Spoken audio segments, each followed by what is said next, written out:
पश्चिम बंगाल के दुर्गापुर में सृष्टि श्री मेले का तीसरा साल शुरू हो गया है, जिसका उद्घाटन भी विधिवत तरीके से राज्य के कानून व लेबर मिनिस्टर मलय घटक ने कर दिया है। मेले में प्रथम दिन ही लोगों की भारी भीड़ देखने को मिली। ऐसे में मेले के संयोजक कार्यकर्ताओं की अगर माने तो इस वर्ष मेले में 2 करोड़ से ज्यादा की बिक्री का टारगेट है।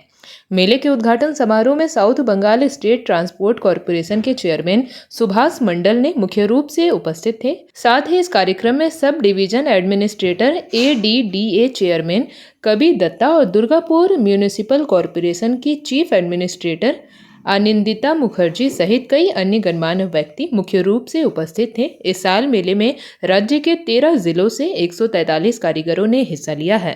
उनके बनाए अलग अलग ट्रेडिशनल हैंडीक्राफ्ट को दिखाया गया और बेचा जा रहा है। मिनिस्टर मलय घटक ने बताया कि पहले साल 97 लाख और दूसरे साल 1 करोड़ 64 लाख की बिक्री हुई थी। इस साल 2 करोड़ से ज्यादा की बिक्री का टारगेट रखा गया है।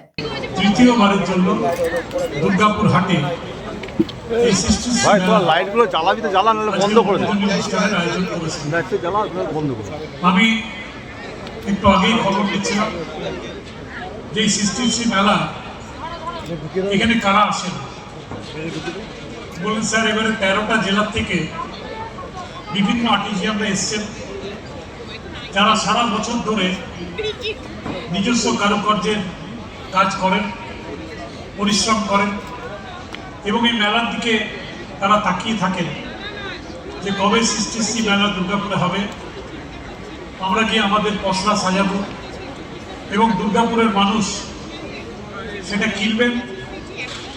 এবং আমি দেখছি যে কেনার উৎসাহটাও কিন্তু প্রতি বছর বেড়েছে। প্রতি বছর প্রথম বছরে দেখছি কেনা বিক্রি হয়েছিল 97 লক্ষ টাকা, দ্বিতীয় বছরে 1,64 লক্ষ টাকা এবং এবারে টার্গেট 2 কোটি টাকারও বেশি। সুতরাং 2 কোটি টাকা যদি বিক্রি হয় তাহলে যে সমস্ত আর্টিজিয়ানরা এসছেন এখানে প্রায় 7-8 দিন ধরে থাকবেন এই প্রচণ্ড ঠান্ডার মধ্যে, তারা কষ্ট করে পসরা সাজিয়ে বসে থাকবেন, তারা হাসি মুখে ফিরতে পারবেন। দেখুন আমাদের মাননীয় মুখ্যমন্ত্রী মমতা বন্দ্যোপাধ্যায় 2011-তে আপনাদের আশীর্বাদে প্রথম মুখ্যমন্ত্রী হওয়ার পরে তিনি বাংলার যারা মানুষ সেই মানুষের উন্নয়নের কথা চিন্তা করে আজকে পর্যন্ত প্রায় 94টা প্রকল্প আমাদের রাজ্যে তিনি চালাচ্ছেন।